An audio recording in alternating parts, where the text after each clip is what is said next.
किसी भी देश की अर्थव्यवस्था को एक बहुत बड़ी मशीन की तरह समझिए। और इस मशीन को चलाने के लिए दो बहुत बड़े लीवर होते हैं। एक होता है सरकार के हाथ में और दूसरा सेंट्रल बैंक के।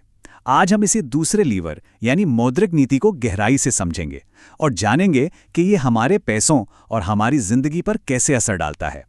तो चलिए देखते हैं कि आज हम क्या-क्या समझने वाले हैं। सबसे पहले हम अर्थव्यवस्था के इन दो लीवर्स के बारे में जानेंगे। फिर भारत के सेंट्रल बैंक यानी आरबीआई और उसके मुख्य कामों पर नजर डालेंगे। उसके बाद ये समझेंगे कि आरबीआई पैसे के बहाव को कंट्रोल कैसे करता है। और आखिर में देखेंगे कि इन सब का हमारी रोजमर्रा की जिंदगी पर क्या असर पड़ता है। तो सबसे पहले बात करते हैं अर्थव्यवस्था के उन दो चालकों की।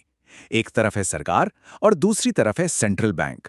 दोनों के पास इकोनॉमी को दिशा देने के लिए अपने अपने खास औजार होते हैं। चलिए देखते हैं कि वो क्या है। देखिए, यहां पर दोनों के बीच का फर्क एकदम साफ है। एक है राजकोषीय नीति, जिसे सरकार चलाती है। इसके टूल्स हैं टैक्स लगाना या कम करना, सरकारी खर्चे और नई नई स्कीमें लाना। वहीं दूसरी तरफ है मौद्रिक नीति, जिसे भारत में आरबीआई यानी रिजर्व बैंक ऑफ इंडिया संभालता है। इसके टूल्स हैं ब्याज दरें और बाजार में पैसे की सप्लाई। आज हमारा पूरा फोकस इसी मौद्रिक नीति पर रहेगा। तो भारत में मौद्रिक नीति को चलाने की ये बड़ी जिम्मेदारी है भारतीय रिजर्व बैंक यानी आरबीआई की।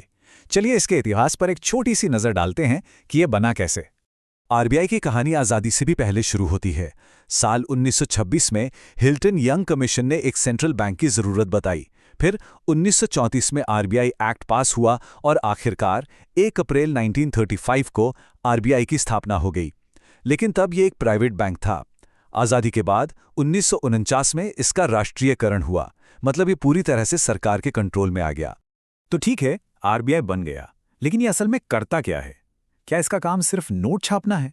बिल्कुल नहीं, इसका काम इससे कहीं ज्यादा बड़ा और महत्वपूर्ण है। यहाँ आरबीआई की कुछ मेन जिम्मेदारियां हैं।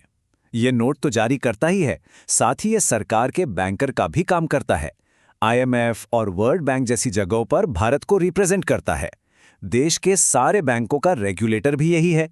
हमारे विदेशी मुद्रा भंडार की रखवाली करता है और एक बहुत ही अहम भूमिका निभाता है, जिसे कहते हैं लेंडर ऑफ लास्ट रिजॉर्ट यानी अंतिम ऋणदाता।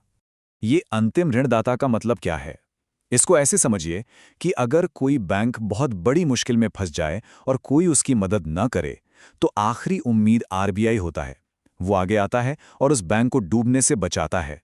ये पूरी बैंकिंग व्यवस्था में लोगों का भरोसा बनाए रखने के लिए एक बहुत जरूरी सुरक्षा कवच है। तो अब आते हैं इस विश्लेषण के सबसे जरूरी हिस्से पर। आरबीआई आखिर पूरी इकोनॉमी को प्रभावित करता कैसे है? इसके लिए उसके पास कुछ बहुत ही शक्तिशाली उपकरण यानी टूल्स हैं, जिनसे वो बाजार में पैसे की सप्लाई को कंट्रोल करता है। यही तो सबसे बड़ा सवाल है ना? कि आखिर एक अकेली संस्था खरबों रुपए की इकोनॉमी को चलाती कैसे है? इसका जवाब छिपा है आरबीआई के कुछ टूल्स में, जो सुनने में तो बहुत सीधे साधे लगते हैं, पर हैं बहुत असरदार। पहला टूल है CRR यानी कैश रिजर्व रेशियो। इसका कॉन्सेप्ट बहुत सिंपल है। आरबीआई सारे बैंकों से कहता है कि उनके पास जितना भी पैसा जमा है, उसका एक तय हिस्सा, मान लीजिए 4%, उन्हें आरबीआई के पास रखना होगा। बैंक इस पैसे को हाथ भी नहीं लगा सकते, किसी को लोन नहीं दे सकते। ये पैसा सिस्टम से बाहर आरबीआई के पास लॉक्ड रहता है। तो इसका असर क्या होता है? चलिए देखते हैं। मान लीजिए आरबीआई को लगता है कि बाजार में पैसा बहुत ज्यादा हो गया है और महंगाई बढ़ रही है, तो वो CRR बढ़ा देगा। अब बैंकों को ज्यादा पैसा आरबीआई के पास रखना पड़ेगा, जिससे उनके हाथ में लोन देने के लिए पैसा कम हो जाएगा, और जब पैसा कम होगा तो लोन महंगे हो जाएंगे। महंगे लोन की वजह से लोग और कंपनियां कम उधार लेंगे, खर्च कम होगा और महंगाई पर लगाम लगेगी। अब बात करते हैं उस टूल की जिसका नाम शायद सबने सुना होगा, रेपो रेट। वैसे तो इसका पूरा नाम रीपर्चेज ऑप्शन रेट है, पर आसान भाषा में ये वो ब्याज दर है जिस पर आरबीआई बाकी बैंकों को पैसा उधार देता है। आप इसे पूरी इकोनॉमी का मास्टर इंटरेस्ट रेट भी कह सकते हैं। अब इसका उल्टा भी देखिए। मान लीजिए कि इकोनॉमी सुस्त चल रही है, तब आरबीआई रेपो रेट को कम कर देता है। इससे क्या होता है? बैंकों को आरबीआई से सस्ता कर्ज मिलता है, और जब बैंकों को सस्ता पैसा मिलता है तो वो भी अपने ग्राहकों को सस्ते होम लोन, कार लोन और बिजनेस लोन देते हैं। सस्ते लोन मिलने से लोग ज्यादा खर्च करते हैं, निवेश करते हैं और इकोनॉमी की गाड़ी फिर से रफ्तार पकड़ लेती है। तो ये CRR, रेपो रेट, ये सब सुनने में बहुत टेक्निकल लगते हैं ना, लेकिन इनका सीधा और गहरा असर हम सब की जेब पर पड़ता है। कैसे? चलिए इसे समझते हैं। यहाँ एक सीधा सा उदाहरण है। सोचिए, आरबीआई ने रेपो रेट थोड़ा सा, मान लीजिए 0.5% बढ़ा दिया, तो क्या होगा? बैंक भी अक्सर अपने लोन की दरें बढ़ा देते हैं।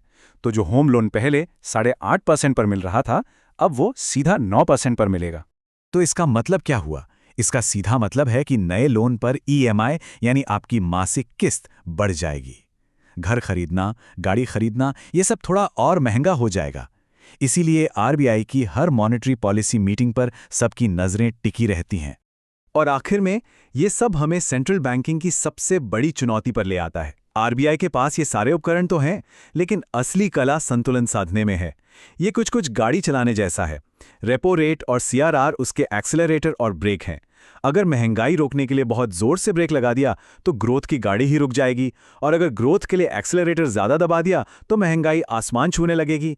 कीमतों को स्थिर रखने और विकास को गति देने के बीच इसी नाजुक संतुलन को साधना ही हर सेंट्रल बैंकर की सबसे बड़ी चुनौती है।